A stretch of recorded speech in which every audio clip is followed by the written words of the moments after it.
అయినా కూడా కావాలి, మరింత నేను బలంగా మారటానికి ఇది ఒక అవకాశం అని. ఇట్లా చాలా లెక్కలు ఉంటాయి.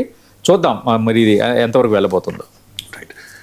ఇక ఫైనల్గా మన దేశంలో అంటరానితనం ఇంకా ఉంది అని చెప్పే ఘటన ఇది. అది సామాన్య వ్యక్తికి అనుకో కాదు, కాంగ్రెస్ పార్టీ అధ్యక్షుడు మల్లికార్జున ఖర్గేకే ఈ అవమానం జరిగింది.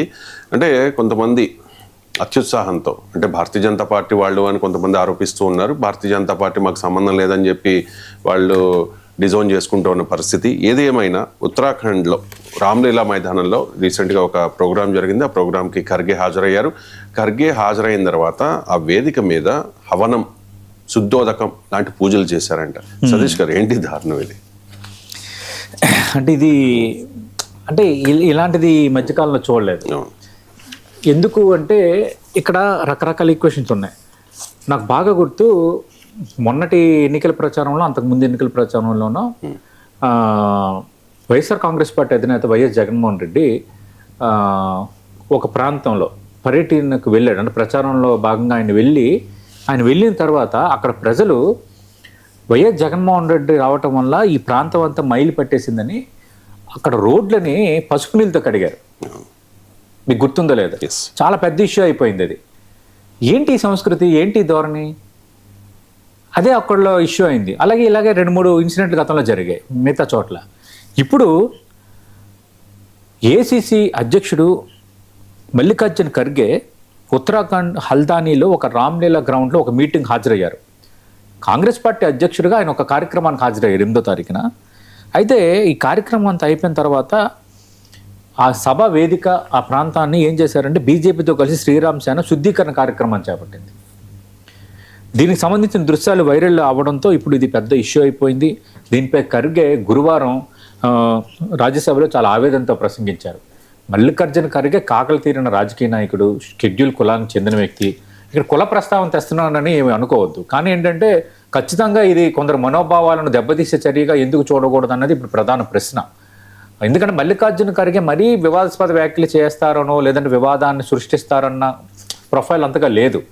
కానీ ఏంటంటే ఇప్పుడు చాలా ఇదిగా ఫీల్ అయ్యారు. ఆయన ఏమన్నారంటే, హల్దానీలో ఒక బహిరంగ సభలో ప్రసంగించిన తర్వాత ఒక అంటరానితనం తాలూకు చేదు అనుభవాన్ని తాను చూడాల్సి వచ్చిందని రాజ్యసభలో ఆయన చేసిన స్టేట్మెంట్. దీనిని రాజకీయం చేద్దామని ఎప్పుడూ అనుకోలేదు. చాలా ఏళ్లుగా నేను పార్లమెంట్లో ఉన్నాను, ప్రస్తుతం రాజ్యసభలో ఉన్నాను, గతంలో దిగువ సభలో సభ్యుడిగా ఉన్నాను. ఎప్పుడూ సానుభూతి పొందడానికి ప్రయత్నం చేయలేదు. నేను దళితుడిని చెప్పి, షెడ్యూల్ కులాలకు చెందినవాడిని చెప్పి రక్షణ సహాయం కల్పించాలని ఎప్పుడూ అడగలేదు. కానీ నేను హల్దానీలో ప్రసంగించేటప్పుడు లక్షలాది మంది ప్రజలు ఉన్నారు. నేను ఏదో చెప్పే అది విన్నారు. అలాగే మతం పేరును నేను ఎక్కడా ప్రస్తావించలేదు. కేవలం పేదల సమస్యలకు సంబంధించిన అంశాలను మాత్రమే మాట్లాడాను. కానీ నా ప్రసంగం పూర్తయిన తర్వాత బీజేపీ వాళ్ళు, శ్రీరామ్ సేన దీన్ని శుద్ధి చేయడం ఏంటి, నన్ను అవమానించడం కాకపోతే ఇది ఏంటి, అస్పృశ్యత తాలూకా బాధను మీకు నేను అనుభవంలోకి తెచ్చానని ఆయన రాజ్యసభలో చేసిన ప్రసంగంతో అందరూ ఒకసారిగా షాక్కి గురయ్యారు. అందుకు ఇది ఒక పెద్ద ఇష్యూగా మారిపోయింది. అలాగే మనం చూసాం, అటు కేరళకు సంబంధించిన ఒక ఎంపీ విషయంలో ఒక బీజేపీ ఎంపీ చేసిన వ్యాఖ్యలను కూడా రాజ్యసభ చైర్మన్ సిపి రాధాకృష్ణన్ తీవ్రంగా వ్యతిరేకించారు. ఆయన ఒక ప్రజాస్వామ్యతంగా వ్యవహరించారు. కానీ ఇప్పుడు ఈ విధంగా మల్లికార్జున ఖర్గేకి అనుభవం ఎదురవటం అనేది కొంత దేశవ్యాప్తంగా ఇప్పుడు చర్చకు కారణమైంది. ఖచ్చితంగా శుద్ధి చేసిన వారిని అంటరానితనం చట్టం కింద కేసు నమోదు చేయాలి, అరెస్ట్ చేయాలని ఆయన డిమాండ్ చేశారు. నేను ప్రతిపక్ష నాయకుడిని, పోరాటం చేసే శక్తి ఉంది, పోరాడతానంటూ అన్నారు. అంతగా ఆయన హట్ అయ్యారు, అంతగా ఆయనకి అది తాకింది. ఖచ్చితంగా తాకుతుంది. ఇది ఒక రకంగా అవమానకరమైందే.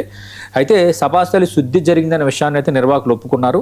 అక్కడ ఒక రాజకీయ సభ జరిగింది. సభా నిర్వాహకులు చేసిన కొన్ని అభ్యంతరకల నినాదాలు ఎట్టి పరిస్థితుల్లో జరగదని లక్ష్యంతోనే అది శుద్ధి చేశాము అని కార్యక్రమ నిర్వహణలో ఒకటి చెప్పారు. యాక్చువల్గా ఉత్తరాఖండ్ కాంగ్రెస్ చీఫ్ గణేష్ గోడియాల్ మాట్లాడుతూ భారతీయ జనతా పార్టీ, శ్రీరామ్ సేన కలిసి శుద్ధి కార్యక్రమం నిర్వహించారన్నారు. అయితే ఈ ఘటనను ఆర్జేడీతో పాటు మిగతా పార్టీలు కూడా ఖండిస్తున్నాయి, ఇదేం ధోరణి అని అడుగుతున్నాయి. అయితే ఈ శుద్ధి కార్యక్రమంతో తమకు ఎలాంటి సంబంధం లేదని బీజేపీ ఇప్పుడు వివరణ ఇచ్చుకుంటుంది. తప్పుదో పట్టించడానికి కాంగ్రెస్ ఇలాంటి ఆరోపణలు చేస్తుందంటుంది. ఇది ఒక విభజన వ్యూహం అని ఉత్తరాఖండ్ మంత్రి కాజన్ దాస్ అయితే ఒక మాట చెప్తున్నారు. ఏదేమైనా ఇంత చర్చ జరిగి ఆయన బాగా హట్ అయినంత వరకు ఇష్యూ వచ్చింది కాబట్టి ఖచ్చితంగా బీజేపీ, అక్కడున్న ప్రభుత్వం ఖచ్చితంగా ఇనిషియేటివ్ తీసుకోవాలి. ఇలాంటి ధోరణులు మంచిది కాదు. ఇలాంటి సంకేతాలు పంపించడం అనేది ఒక విభజనకు దారితీయవచ్చు. భారతదేశం లౌకిక రాజ్యం, సెక్యులర్ కంట్రీ. ఇప్పటికి కూడా ఎస్సీ ఎస్టీస్ పట్ల ఖచ్చితంగా కొన్ని ఇబ్బందులు పెట్టడము, వాళ్ళకి ఇప్పుడు కొన్ని ప్రాంతాల్లో 2 గ్లాసుల విధానం ఇలాంటి సమస్యలు ఉన్నాయి.